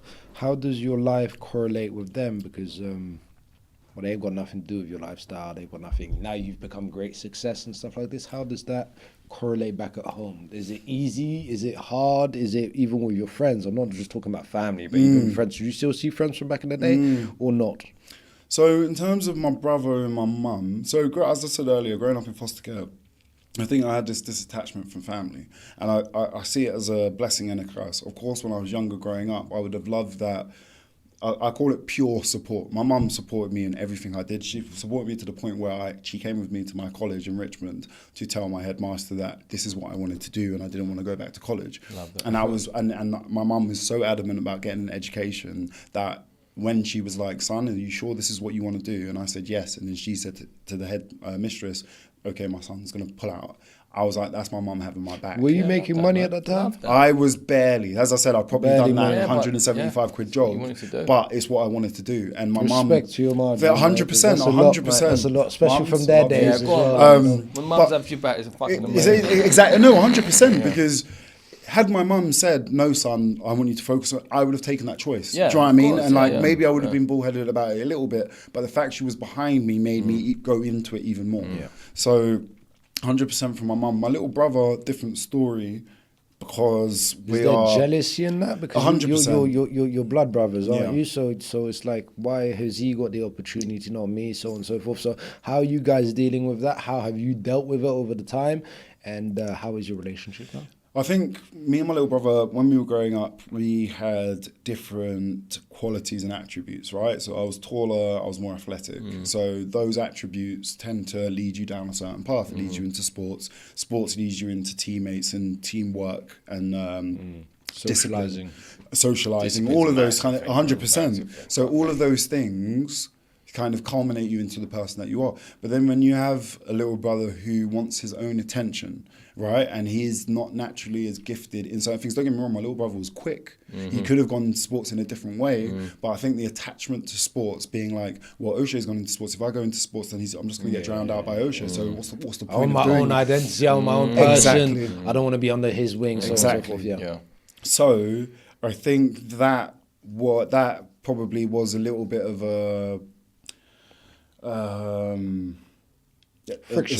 the start, a little bit of friction, exactly, and the start of probably more jealousy, because I think at that time it was the attention, and then it became, oh, actually he's going to do this thing that is like modelling, right? So then it's like, okay, now he's doing something that's very different to anything, something he doesn't really understand, something that my family don't really understand, something that also has connotations to it, which is glam. Do you know what I mean? Like my mum used to watch America's Next Top Model. So when you think of modelling, that's what you think about. You think about the glam, and 100%. So you automatically think other things. You think, oh, this means he's going to thank you. Thank you very much. Money, and so straight away. of course, Like, he's got dough, he's got tons of dough. Why can't you give me money? Like, Thank you. And all of those things. And so that builds up over years and so on and so forth. And then you start to conflate your own ideas with reality, and you're like, oh, my brother's a millionaire, why is he not helping me out, and so on and so forth. And then friction becomes even hotter, even harder. No, because the realities aren't there. And the biggest issue, I think, in these relationships, even it may be friends, it may be with family or whatever, is the communication. It's because they see you live a life. They see, like, bro, what did you do? You were on the yacht last week? Exactly. Like, mate, Like, what? You were with Yes. XYZ? Like, what's going on? You must be making a lot of money. But it's like, yeah, we're making money. Yeah, but not But like, well, we are compared to someone else. Consistent sometimes. Exactly. Yeah, but compared to someone else, you're making stupid money. You know, you're making more money than they've probably seen in a day. But Now I've it's got 2 weeks off inconsistent. and I'm Yeah. making no money. No money in like 2 weeks. For real. Might be 3 weeks. I'm months. making no might be, fucking money, bro. might be a month. You might not be making any money. And there's all those expenses because, like we said, you get paid 3 months later. So let's say you do a big campaign. Cool. I made 10 grand a day. I work 3 days. Cool. I'm gonna get paid if I'm lucky in 3 months. All those 3 months I've been living in debt. Yeah, right. But those people don't see that. They're just saying like, oh, why can't you buy me a drink? You've got money, you've got this, you've got that. And then we're taking the advances, then we're taking the pressure. Then if you buy a house, you've got a mortgage, you've got the bills, you've got so on and so forth. Because you're now at a level where I guess it's narcissistic in a way, but you're at a level where you can't afford, or me personally, I can't be seen as It's keeping up with it. with the appearances. appearances. You know what I Yeah. mean? It's like I'm not gonna move into a room. I'm not gonna do this. hang on a Like minute. I make this money I'm that me. way. I'm making dough. So Exactly. I'm being seen on when I'm being seen on that billboard. I can't be seen play up like to it. walking around like this. Like it's just You've those- got to match your lifestyle to the image that you're portraying. And that's Exactly. basically, yeah. And so I think with my little brother, he has his own demons. But I think that was probably hard to get by. And I think what you mentioned, which was communication, is key. But it's very hard because it's the same with the question of if you won the lottery, would you tell everyone? Because it's no. It goes down. Of course, because what happens is people get their evil eye out on you and they envy. It's almost automatic, and so. People expect and so on and so forth, and then when they don't get what they expect, then things become dangerous. They become negative. So actually, even though we're not winning a lottery type money, it's still in the same ballpark. So you're kind of what do you think that the friction is? Let's say today, because you've seen, as you said, the friction's built up over years of this, and there's communication that hasn't come through. But what is that communication that hasn't happened, and why hasn't it happened? I think obviously the communication of clarity is something that hasn't happened, and I think the reason it hasn't happened is just because of the taboo about speaking about money, and because of the connotations that come with it.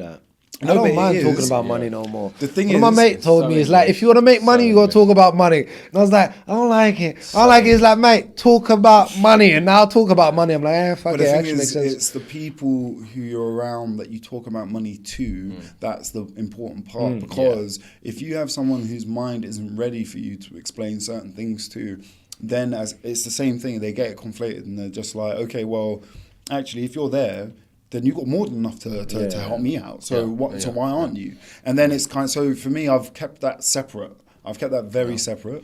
Because I've had my own demons. And so if I had said something to my family and they expected something a year later and I didn't have it, all of a sudden then it's like, what's going on? And then more questions are asked and then more disappointment or resentment, misunderstanding, resentment, all of that comes up because it's like, well, you achieved this, yep, this happened, and why did, and so they don't understand, and then you have to go down that rabbit hole.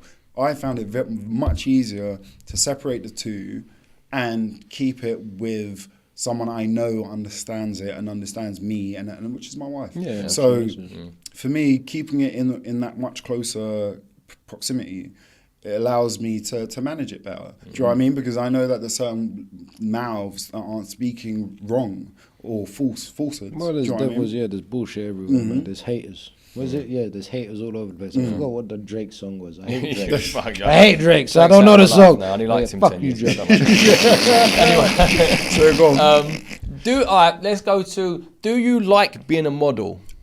I do. Do you tell people you're a model? I didn't used to. Yes, I didn't used to. What did you used to tell them? I used to tell them anything, and then I heard one. But your mates would tell them, no, yeah. No, he's a fucking model. That's the worst, isn't it? You're out. You say, up, you idiot. Have you ever chirped? So have you you're chirped? So I've been out with my mates, and chirp's a girl. Yeah. My thing is like I work in fashion marketing. I don't tell people I'm a model. I used to do the same thing. I'd always say something to do with fashion. So fashion marketing, or I worked in design, or retail, or the very basic one was I sold clothes. If it was a quick in passing and I didn't want to get into anything more. However, I think more recently, as I said, it comes with notoriety. It's very hard to basically say, no, I'm not a model, and then, like, for example, if someone, because I've been spotted in the streets before, someone comes up to you and says, hey, are you a model? So it's very hard to be like, no, you're not. And they're like, yeah, but I just. So you know what? I've done that so many times. And they're like, are you a model? I'm like, nah. I saw you on this. Like, that's my brother. I get that a lot. That's my brother. Thank you. What would a normal week be for you if you're not working? So what if you got a structured week that you'd normally do, like time you're getting up, gym, whatever? I'm more of the unstructured model type. I think someone like you, John, is a lot more structured than I am, and I don't know if possibly that comes from your football. Mine comes from football. Exactly. Absolutely. If I don't have that structure, my mind goes fucking wobbly. Okay. But yeah, I need that. Whereas my whole career, I've been unstructured. As I said, 16 skins, kind of like you doing still whatever. Don't go gym, do you? I don't. Actually. I can't. I know. This guy. Everyone's like, I'm still paying the membership though. I'm still paying. I got a message yesterday. Your key card's been updated. You're like, right, just in case. Company card. It's okay. Dude, for the longest time, I thought it was going on my company for Soho House. Personal. Oh, no. It's okay, though. It's okay. A good accountant can Very lucky. I think Are you healthy food-wise? No, I'm not. Look John. how jealous she is. She's I like, know, what's, so jealous, bro. what's going on? Because But you know what, John? No, It's hard for me to then put on weight because I want to be I your did have size. that. because Wait, I'm hold on. 39. But I had I it. will You say think- one thing. Congratulations, because as just before we did that, the picture you showed us was you doing the Tommy fucking Hilfiger on the grey. Yes. Bro. Yes. Congratulations, Thanks, man. because huge. Thank you. That just means fragrance coming very soon. Yeah. Because that's coming soon. But huge. But yeah, he showed me a picture of you. I saw that and I was like, He nah, said this he- guy this don't work out. motherfucker He's like, don't work what? out. I was like, yeah, nah, man. Well, thank you. Yeah. Well, what are you now? You're 30. I'm 32. Yeah. So Oh, it's coming. I know everyone Look says at him. He's 30. like, you fucking. You wait till you're 43. But it's gonna be work. But I always take my hat off to you, John, because you've looked the same since I've known you. Yeah. And I know it gets more difficult as you get older. Since I've turned 30, I've realised it. Do you know what I mean? It's only been 2 years. I So think I'm lucky as well. Like I said to you, or you were saying as well, that I've had that structure from football, and I've realised now if I don't go to the gym, my brain does go wobbly. So I go to the gym also for my mental health because otherwise I go a little bit dirty. So then I get the benefits as well. So That's it's true. kind of like I'm quite lucky in that terms. I have to go. Otherwise I'm like, oh my God, what the fuck is going on with my life? you. It all goes a bit wrong if I don't go to the gym. does, So I'm lucky. She in does that way, twitch. in She that does twitch. If should I've seen be, him, no, if I've it seen is. him before going gym and we're doing a thing, and then he's like, "How much go gym? What are you doing now? Go Everything gym, go gets gym." wrong if I don't go there. But I do have to be more selective now with like treats and alcohol. Okay, and all of that. yes, I really yes, do because yeah. it takes a lot longer. Are to, you like that? To go away. I'm realising it since I'm 30. Like, for example, what I've found the 30, yeah. is... So I always had this thing with a puffy face, right? I'm a smoker and I like my drink. So there's been times where I'd go out on a night out and I wouldn't really care, for example, and it would be a couple of days in a row. So you go out for a drink, you go out for a nice meal, you don't have anything on the next day, you go out for a drink, you go out for a nice meal. 2-3 days of that, you wake up, your face looking a bit puffy. And then it does affect your pictures. Like your body, your wrist size is the same. Yeah. Like your watch is But still you'll see sliding, it but straight you're away. You're like, 100%. oh no, God, fuck. And so I used to try to use like ice packs and so on and so forth. And for like an immediate slight decompress, fantastic. But what I found, and it works with me because I'm able to do it, is a 1 day fast. A 1 day fast. You got a nice shoot coming up. Just realised it. Do you know what I mean? And it's been a late realization, but it literally is. It is a strips. winner. It's brilliant. Yeah. And it's kind You of still like drink on that 1 day fast? Well, no. So I'll drink water or coconut water because I don't drink normal water. I'll drink coconut water, but I won't have I might have a beer, but I won't have any. What's your favourite foods. brand of coconut water? Raw Kitchen or Innocent. Okay. You know when you're doing the fast. Innocent Coca-Cola, man. I know. But the thing is, I wasn't before. I'm that. healthy. I I'm healthy. know. Give me a Coke. I know. But the thing is, I used to be really bad on those as well. Normal Coke. Sorry. When you do your fasting, because I know a lot of people struggle, they get the old hangry, right? Yes. Can you, like, because I can wake up tomorrow and not eat until 6. Same, Like, same, easily, bro. same. Easily, Yeah. I can do it, easy. Yeah. But like you can do that. I yeah, can 'cause do that, people yeah. get fucking hangry. No. I'm like around the middle with people, and I'm like, whoa, because we're not eating by fucking 10 a.m. I'm like, what fucking hell? What's going on? I think if you've got responsibilities, it's a little bit different. If you've got to make your brain work, so say for example, I don't know, you haven't got work on a Thursday, you work Wednesday, haven't got work on you've got work on the Friday, you haven't worked the Wednesday, but you've eaten the Wednesday and you're not working the Thursday, and that's going to be a fast day. But on that Wednesday, you've got meetings, you've got something to do with this, you've got something to do with the masterclass, you might have to go see a parent or whatever, and you've got those things to do in a day. That's a lot harder to fast during those things because you're actively moving. The days that I usually fast, because it goes back to your question about what I do during the week, I'm a massive gamer. So for me, are we about to talk about the game? Exactly. I was about to talk about the game for a second. I was about to talk about. But wait, hold on. But for Fasting. someone like you, John, sorry, Tids. No, go. But for someone like you, John, who, for example, on your day of fasting, it would be extremely difficult for you to go to the gym and then not eat after. Do you know what I mean? However, for your body, it would look fantastic because you'd wake up and you'd be like, But for your mentality, if you've got to do something after the gym and you just drained all your energy, you're likely to get hangry. Fast when you're at home and just don't do nothing. Yeah. Like I find it easy not to eat when I'm doing shit. Because I Okay. can forget about eating. That's a good Because point, I'm though. busy and I'm I just see. like, and I'll be like, I'm hungry. I can't be bothered right now. I've got shit to do. And then I'll do the stuff and then forget. Till now after that, it's like 8 o'clock and I'm like, actually, I need to eat. 100%. The But if I'm distraction. sitting at home, like, no fucking way I'm not eating something. I'm like, I think the snacking is harder, but what I've realised is when I'm at Deliveroo is home, hard. it's usually my wife that gets me to eat. Like she'll just be like, "Oh, baby, you want hungry?" some? Yeah, exactly. I'm like, like, babe, And if I babe, you accept haven't all eaten those- yet. yeah, that's what it is. if I'm adamant, I don't need to eat. However, if I accept it, and if it's a thing where I'm gaming all day and it's like 6, 7 p.m. and it's like that's our time together, then it's kind of I feel bad or whatever. Let's touch on gaming because I don't game anymore that much. But I used to game a lot. I know you're a gadget guy. So O'Shea, when you used to travel on fashion shows with him, he used to bring his PlayStation. Oh, what, the whole fucking thing? I fucking loved it. Can I say the reason But why? that was big back in the day, They bro. were. I know. Look at he's like, wait, hold on. What do you mean? What do you mean? mean? It was I'd sick, have it in though. a hand luggage, wrapped in a towel. It's like, that's my hand luggage, just the PlayStation. It was sick though. It was sick because we'd all Like play. that thing, do you know what I mean? Reason for it is because what I realised, especially after like season 3 and 4, 5 of Fashion Week, is the amount of money I spent when I was abroad is so much. And especially at that time where, like for example, like again, it's where for we listeners, Fashion Weeks, you'd think we make a lot of money.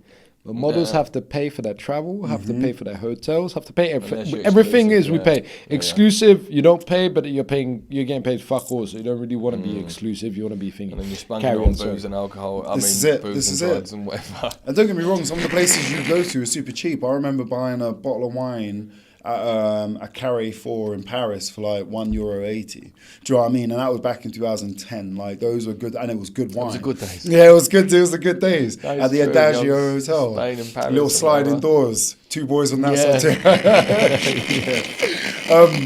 But I used to travel with my PlayStation just because I'd be able to sit in after like a day of castings.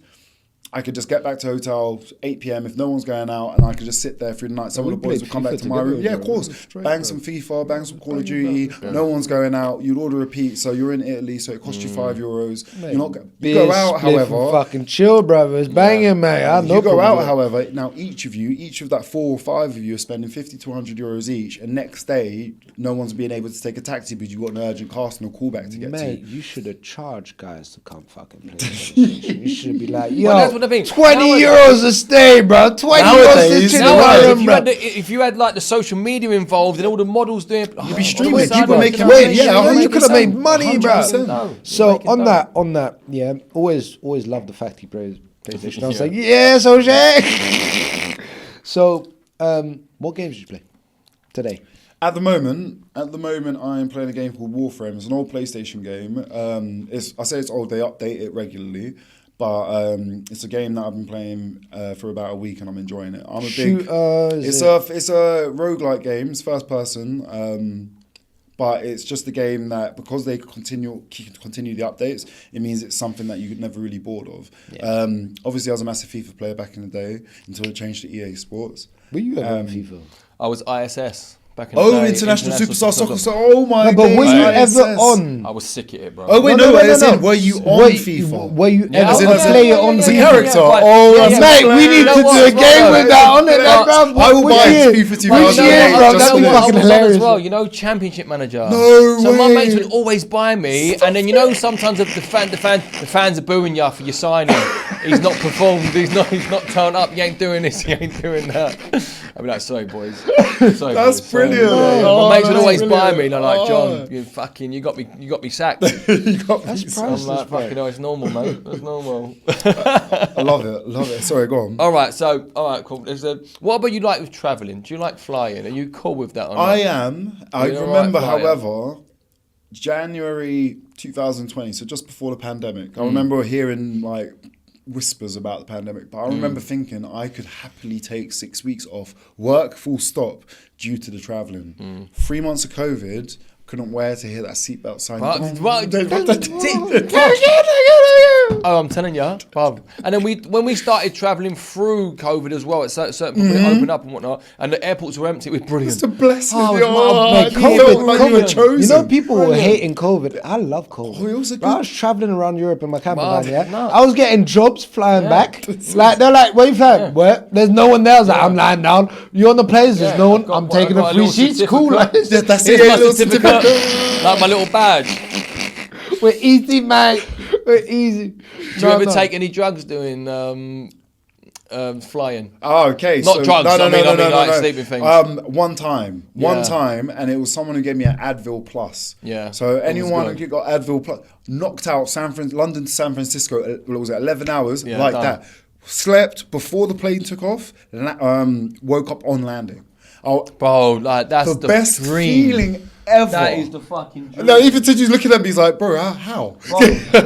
I know my technique. I've tried Valium. I refuse to touch that shit because But the thing is, otherwise it's wine. bro. Yeah, right. Or Three both. beers, The lead. 3 beers, Or both. 3 beers, 2 wines. Yeah, bro, I'm good, bro. I'm flying. I'm good. I brought it up because like the one time it happened to me, right? So not one time, I'm fucking loads, but I used to take some bad boy tablets. My old man's cupboard has got fucking. Bro, The pharmacy, man. what's that program? Breaking Bad. Is that fucking Breaking Bad? Right. Anyway, so I go to Mexico, right? And this was the stage where I was taking 2 of them, gin and tonics, and then fucking not even sleeping, but just be like, you know, just like in my in the mode. corner, In limbo, right? just- So anyway, I've done that stupidly. I didn't charge my phone, so we 11 hours to Mexico, landed. And you know, you're waiting for someone with your sign, right? So the phone's dead now. I don't really know what's happening. Who's picking me up? But I've got a job. I'm working for a big client in America, big money, and we're working the next day. So I've landed about 5 o'clock. So then we've got to the airport, and I'm looking about. There's no one there, and my phone's not. I'm like, what do I do? What do I do? So now I'm waiting about 20 minutes. I'm like, and all of a sudden I see my name on a board over there. So I've charged over to this geezer. What's happening, bruv? Yeah, I'm John. He said, yeah. Get in the back of the car. We're waiting for one more person. So I'm like, golden. So now I'm back in the motor. And then some other guy, like a gay guy, comes in and he sits in the front. Hello, mate, you out? I'm John. So I'm thinking, you know, he He's might the be the other guy. stylist, Yeah, he might of be course. the hairstylist, not being like, you know, assumptuous, but he's probably the hairstylist or the stylist, you know what I mean? We start chatting and off we go.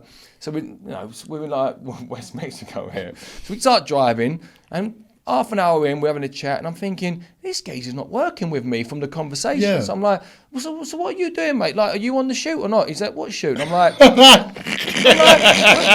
are we going? Where are we going here, right? So he's like, no, me and my all my gay friends have rented out this hotel on the coast. John's on it, man. So I'm like, hold tight. So like the driver don't speak fucking English. So I'm like, what's going on? So we've driven about 40 minutes an hour away, right? We get to the hotel and I'm thinking, right, I'll get my phone on charge. But by now, I've got to this hotel. It's beautiful. It's on the rocks. The waves are splashing. I walk, Bub, it is going off, right? Everyone's dressed up. All these gay fellas are. John's like, I'll turn for this time. So I've given my phone to the receptionist and said, can you charge that? I'm going to go have a drink with these boys over here, right? So anyway, now I'm having a time of my life, boy. I'm having drinks. This is all going off, right? I'm thinking, fuck me, shit, I better look at my phone. Hour, 2 hours later, I go to my phone. These messages everywhere. Oh, where are you? Where you been? Where are you? Where are you? Where are you? It's about 10 o'clock now. So I'm like, so I'm at so-and-so, so-and-so. So now they've sent a new driver to pick me up, and we got to drive 2 hours. Oh, mate, I'm licked. I'm in this fucking. I'm with the boys. I'm like, what's happening? It's all going off. Anyway, I arrived to the job about fucking 2 a.m. and then we're obviously working at like 6 a.m. in the morning. Got in a little bit of trouble, but that's the last time I started taking the old drugs. Yeah. You know what I mean? The thing is, I think I've bumped into boys like just in Heathrow Airport, in JFK. Yeah. just I don't remember. tripping. Yeah. Like Yeah, genuinely yeah. tripping. People But just like, let me get through randomly this. cross paths randomly. Like they're on one job, I'm on another job, and I've been like, "Oi, lad," and he's like.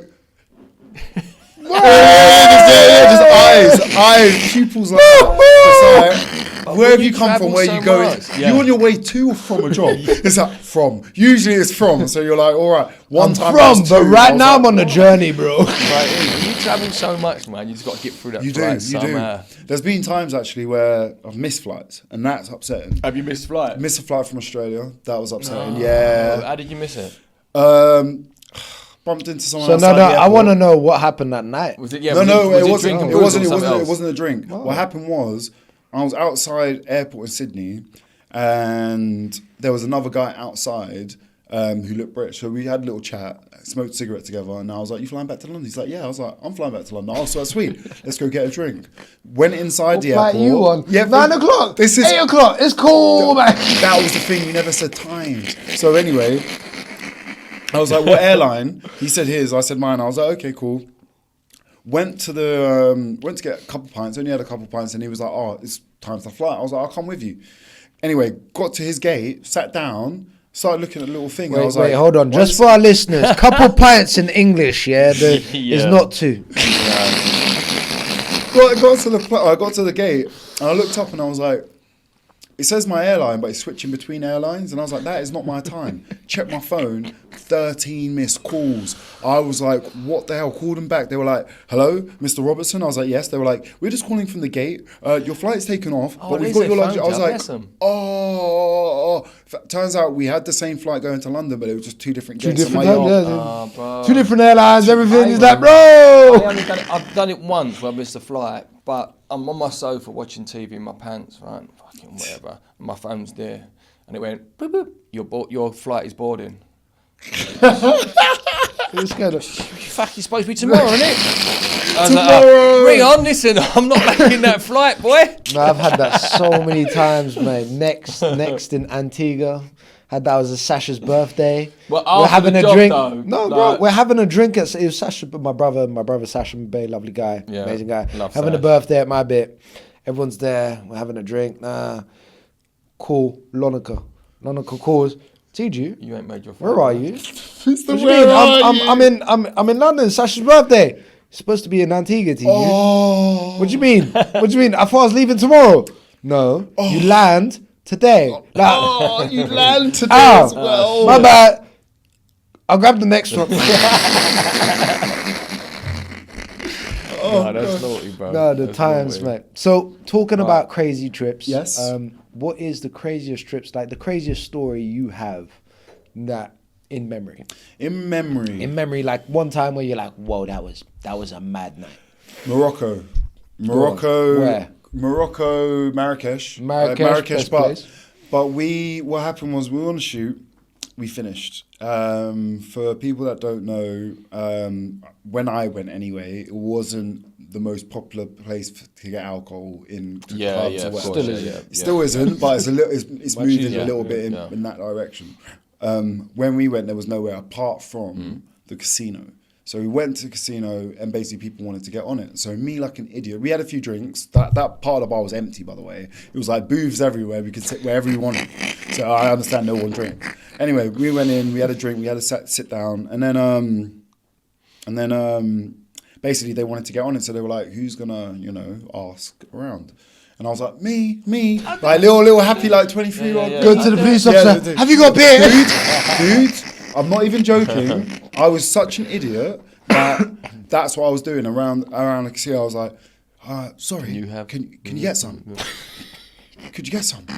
Bro, I was like, we're in the place where it's probably the most illegal. Do you know what I mean? Anyway, one person said, yeah. So I was like, okay, brilliant. And then he was like, you want to hop on the back of my bike? I was like, yeah, sure. Anyway, luckily, the photographer grabbed my shoulder and was like, no. You're gonna and then he said to him, we'll follow you in a taxi.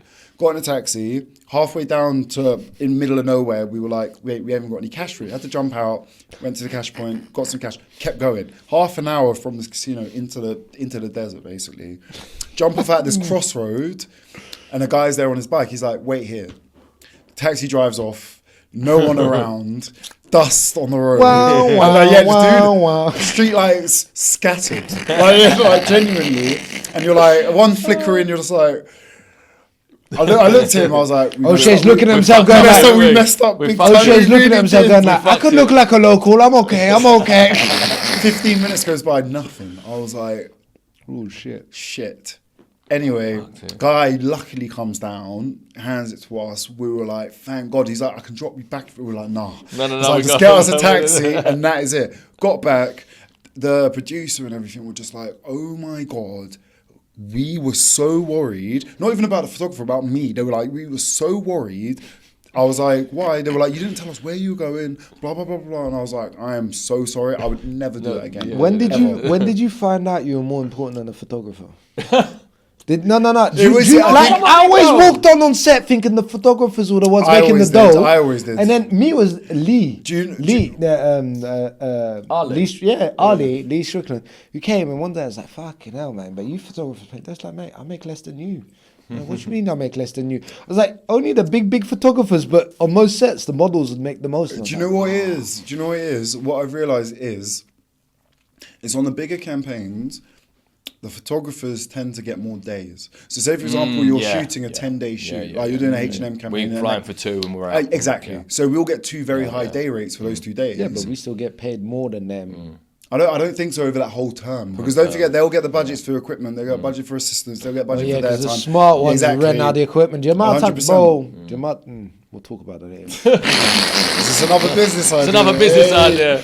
Ladies and gentlemen, thank you very much for listening. O'Shea, thank you so much for being here. Thanks for having me, boys. Thank you so much. Absolute pleasure being here. Thank you. I wish you all the best. I know you're going to succeed very much further in your career. I wish you guys all the best with everything you guys are doing moving forward. I think this is a brilliant idea, and I can't wait to see who you get on. Thank you, brother. Thank you very much, bro. And yeah, lovely having you. Thank you very much. Big love.